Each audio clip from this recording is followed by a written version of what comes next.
Hello बच्चों, मैं नीता तिवारी आप सभी का स्वागत करती हूं आपके अपने स्मार्ट लर्निंग के प्लेटफॉर्म पे। तो बच्चों, हम आज पढ़ने जा रहे हैं क्लास 6 ज्योग्राफी चैप्टर 3। ठीक है, और हमारा चैप्टर है मोशंस ऑफ द अर्थ। जो पृथ्वी की जो गति है उसके बारे में आज हम यहाँ पढ़ेंगे। ठीक है, और इससे पहले हमने अपना 2 चैप्टर ऑलरेडी फिनिश कर लिया है ना। तो आज हम चैप्टर 3 यहाँ से स्टार्ट कर रहे हैं, इसका पार्ट 1 है। तो आइए हम पढ़ते हैं। देखिए, as you know that the earth has 2 types of motions, namely rotation and revolution. Rotation is the movement of the earth on its axis, है ना। The movement of the earth around the sun in a fixed path और orbit is called revolution. तो बच्चों, जैसा कि आप जानते हैं कि पृथ्वी की गति 2 प्रकार की होती है। पृथ्वी की जो मूवमेंट है वो 2 टाइप्स की होती है ना। पहला क्या होता है? घूर्णन यानी कि रोटेशन, और दूसरा है परिक्रमण यानी कि रिवोल्यूशन। ठीक है, अब घूर्णन और परिक्रमण यानी कि रोटेशन और रिवोल्यूशन ये क्या है, तो आइए इसको समझते हैं। देखिए, पृथ्वी का अपने अक्ष पर घूमना घूर्णन कहलाता है। यानी कि जब पृथ्वी अपने एक्सिस पे घूमती है ना, जब पृथ्वी अपने एक्सिस पे घूमती है तो इसे घूर्णन कहते हैं, रोटेशन कहते हैं। ठीक है, जैसे मान लीजिए कि ये अर्थ है, ठीक है, और ये एक इमेजिनरी लाइन है, आप सभी जानते हैं, है ना, ये एक्सिस है। तो जब अपने एक्सिस पे घूमती है ना, तो इसे क्या कहते हैं? इसे रोटेशन कहते हैं। ठीक है, एक ही जगह पे वो घूमना, उसको रोटेशन कहते हैं। ठीक है, अपने एक्सिस पे घूमना। उसी प्रकार से सूर्य के चारों ओर एक स्थिर कक्ष में पृथ्वी की गति को परिक्रमण कहते हैं। लेकिन मान लीजिए कि ये यहाँ पर सन है, ठीक है, ये आप इसको समझिए कि यहाँ ये सन है, ठीक है, और ये जो है ये पाथ है। ठीक है, ये अर्थ है, ये सन है, और ये इसका फिक्स्ड पाथ है। इसी ऑर्बिट पे, इसी पाथ पे जो अर्थ है वो सूर्य के चारों ओर चक्कर लगाती है। देखिए, समझ रहे हैं ना, एक तो अपने एक्सिस पे घूमती है, अपने एक्सिस पे घूमती रहती है, पश्चिम से पूर्व की तरफ, सब जानते हैं, वेस्ट टू ईस्ट घूमती है। ठीक है ना, तो एक तो ये हो गया, इसे कहते हैं रोटेशन। और दूसरा क्या है कि सूर्य जो है वो सूर्य के चारों तरफ भी चक्कर लगाती है ना। तो चारों तरफ जो चक्कर लगाती है पृथ्वी, इसे कहते हैं परिक्रमण, रिवोल्यूशन। ठीक है, चलिए आगे देखते हैं इसमें क्या है। The axis of the earth which is an imaginary line makes an angle of 66.5 degree with its orbital plane. ये सब हम लोग शुरू से ही पढ़ते आ रहे हैं ना, कि 66.5 डिग्री का यानी 66.5 डिग्री का एंगल बनाती है पृथ्वी अपने एक्सिस पे। The plane formed by the orbit is known as the orbital plane. आगे देखते हैं क्या है। The earth receives light from the sun due to the spherical shape of the earth, only half of it gets light from the sun at a time. Figure 3.2। तो हम figure भी देखेंगे, लेकिन आइए पहले हम इसे समझते हैं, ठीक है, फिर हम फिगर देखेंगे। चलिए,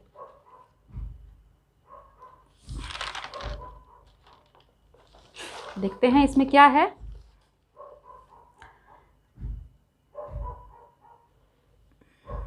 देखिए,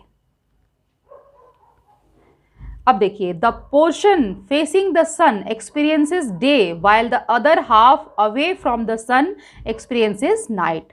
the circle that divides the day from night on the globe is called the circle of illumination.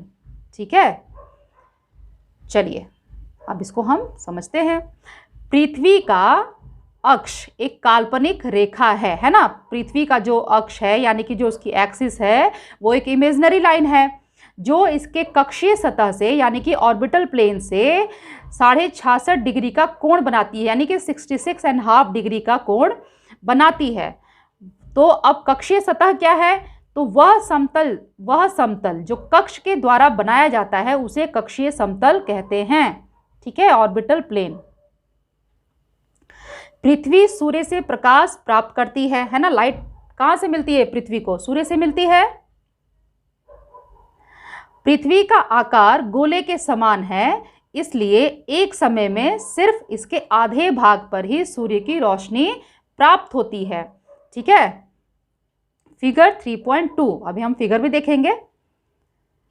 सूर्य की ओर वाले भाग में दिन होता है, जबकि जो दूसरा भाग होता है बच्चों, जो सूर्य से दूर होता है, वहां रात होती है ना।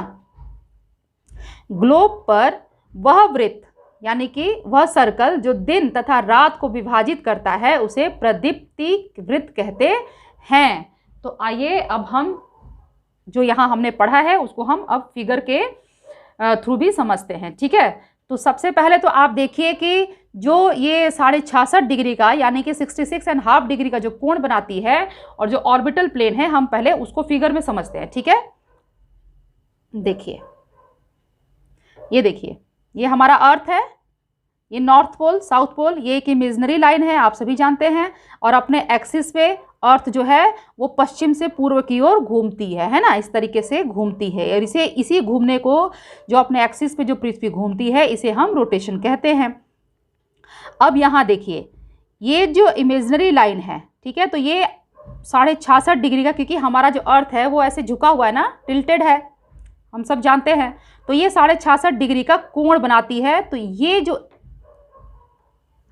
एरिया है, ठीक है, the plane of the earth orbits, इसे कहते हैं ऑर्बिटल प्लेन। ठीक है, आप देखिए, इससे और इससे जो ये 66.5 डिग्री का यानी 66.5 डिग्री का जो कोण बन रहा है, एंगल बन रहा है, तो इसे कहते हैं ऑर्बिटल प्लेन। ठीक है, अब आइए देखते हैं डे और नाइट का क्या चक्कर है। तो देखिए, आप सभी जानते हैं कि पृथ्वी जो है वो घूमती रहती है ना, अपने एक्सिस पे घूमती रहती है। तो उससे क्या होता है कि जब घूमते घूमते जब पृथ्वी घूमती रहती है, तो जो पार्ट सन की तरफ आता है, सन की लाइट जिस पार्ट पे पड़ती है, तो वहाँ क्या होता है, दिन हो जाता है ना। और जिस पार्ट पे सन की लाइट नहीं पड़ती है, तो वहाँ रात होती है ना। जैसे ये हमारा अर्थ है और ये सन है, तो आप देख रहे हैं कि ये घूम रही है, पृथ्वी ऐसे घूमती है, तो सन का जो रेज है, जो सन की लाइट है, वो एक हिस्से में पड़ रही है, इसके आधे हिस्से में पड़ रही है, सिर्फ हाफ हिस्से में पड़ रही है ना।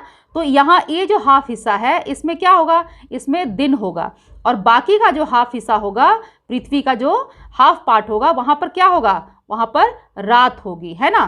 तो इसे कहते हैं day and night on the earth due to rotation. क्यों होता है रात और दिन, किस वजह से होता है, पृथ्वी की रोटेशन की वजह से। जो उसकी जो अपने एक्सिस पे जो पृथ्वी घूमती रहती है, उसकी वजह से दिन और रात होता है। ठीक है, आप इसे समझ गए कि घूमती है पृथ्वी, अपने एक्सिस पे घूमती रहती है। तो घूमते घूमते जिस पार्ट पे, जो भी पार्ट सूर्य की रोशनी की तरफ आता है, ठीक है, जो हाफ पार्ट सूर्य की रोशनी की तरफ आता है, तो वहाँ क्या हो जाता है, वहाँ दिन हो जाता है। ठीक है, और जो आधा पार्ट जहाँ सूर्य की रोशनी नहीं पहुँचती है, वहाँ रात हो जाती है। जैसे अभी हमारे यहाँ रात हो गई है ना। तो ये जो है सूर्य की रोशनी और हमारा जो पृथ्वी जो है, उसके घूमने की वजह से, उसके रोटेशन की वजह से जो ये सब दिन और रात होते हैं। ठीक है, चलिए आगे देखते हैं, आगे क्या है।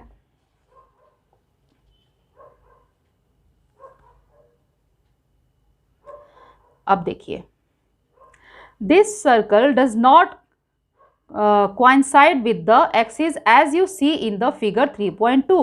The earth takes about 24 hours to complete one rotation around its axis, है ना। The period of rotation is known as the earth day. Period of rotation is known as earth day. ठीक है, so this is the daily motion of the earth, क्योंकि पृथ्वी तो घूमती रहती है ना। चलिए देखते हैं, यह वृत्त अक्ष के साथ नहीं मिलता है, जैसा कि आप चित्र यानी कि फिगर 3.2 में देख सकते हैं। पृथ्वी अपने अक्ष पर एक चक्कर पूरा करने में लगभग 24 घंटे का समय लेती है। तो घूर्णन के समय काल को, यानी कि रोटेशन का जो टाइम पीरियड है, उसे पृथ्वी का दिन कहा जाता है, अर्थ डे कहा जाता है। ठीक है, the period of rotation is known as the earth day. ठीक है, ये आप याद रखिएगा कि जो पृथ्वी है वो अपने एक्सिस पे घूमती है और पृथ्वी को एक चक्कर लगाने में अपने एक्सिस पे, ठीक है, अपने एक्सिस पे एक चक्कर लगाने में उसको 24 घंटे, लगभग 24 घंटे लगते हैं। तो इसे क्या कहते हैं? इसे पृथ्वी का दिन कहा जाता है, अर्थ डे कहा जाता है, ठीक है। यह पृथ्वी की दैनिक गति है, ये इसका डेली मोशन है, ठीक है ना, ये दैनिक गति है। चलिए, तो ऐसे ही हम लोग अपना देखते हैं ना, 24 घंटे में हमको पता है कि हमारा जो, इसी से हमने अपने टाइम को भी डिवाइड किया हुआ है 24 आवर्स में, है ना। तो इस तरीके से आप समझ गए कि जो पृथ्वी है वो 24 घंटे का समय लेती है। किस पे घूमने में? अपने एक्सिस पे घूमने में। और इसे क्या कहते हैं? जो अपने एक्सिस पे जो 24 घंटे लेती है पृथ्वी, तो इस रोटेशन को क्या कहते हैं? जो टाइम लगता है रोटेशन होने में, इसे कहते हैं पृथ्वी दिन, ठीक है, अर्थ डे। चलिए आगे देखते हैं। अब देखिए बच्चों, what would happen if the earth did not rotate? सोचिए क्या होगा। The portion of the earth facing the sun would always experience day, thus bringing continuous warmth to the region. The other half would remain in darkness and be freezing cold all the time. Life would not have been possible in such extreme conditions. है ना। अब आप सोचिए कि अगर पृथ्वी का rotation है, अगर वो रुक जाए, अगर वो रोटेशन नहीं होता तो क्या होता? क्योंकि हम जानते हैं कि पृथ्वी जब घूमती है तो उससे दिन और रात होता है ना। आइए इसको समझते हैं बच्चों। देखिए, अगर पृथ्वी घूर्णन यानी कि रोटेशन नहीं करे तो क्या होगा? तो सूर्य के तरफ वाले क्या होगा इससे? तो क्या होगा? देखिए, सूर्य के तरफ वाले पृथ्वी के भाग में हमेशा दिन होगा, है ना। जिस तरफ मान लीजिए घूम रही है पृथ्वी, घूम रही है और ये सन है। एक सेकेंड रुकिए, फिगर बना के हम समझते हैं इसको, ठीक है। देखिए, ये है आपका सन, ठीक है,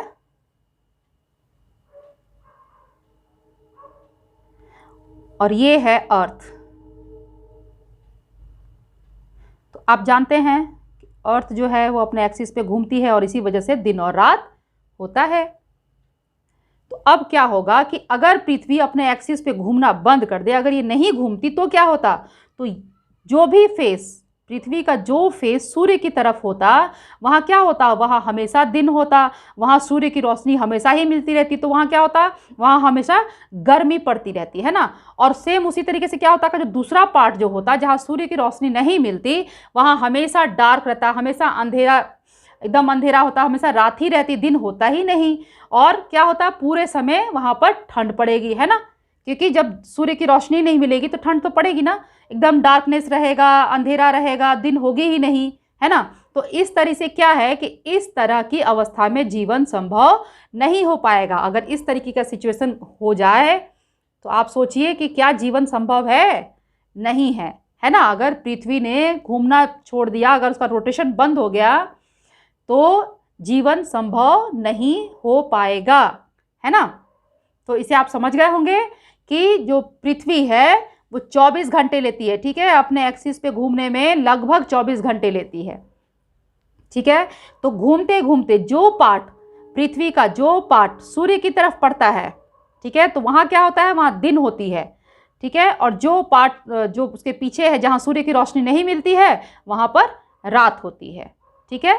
तो दिन और रात का जो दिन और रात किस तरीके से होता है, ये सब निर्भर करता है किस पे?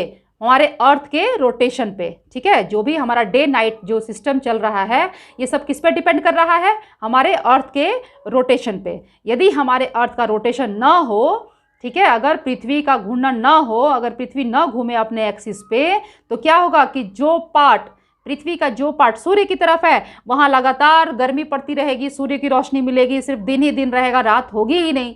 और जो पार्ट में सूर्य की रोशनी नहीं मिलेगी, वहाँ रात ही रात रहेगी, कभी दिन होगा ही नहीं, हमेशा ठंडी पड़ती रहेगी। तो ऐसी अवस्था में कभी भी जीवन संभव नहीं हो पाएगा, ठीक है। तो चलिए, आज के लिए बस हम इतना ही पढ़ेंगे, ठीक है। आज हमने रोटेशन को समझ लिया है ना, आज हमने अर्थ के रोटेशन को समझ लिया है।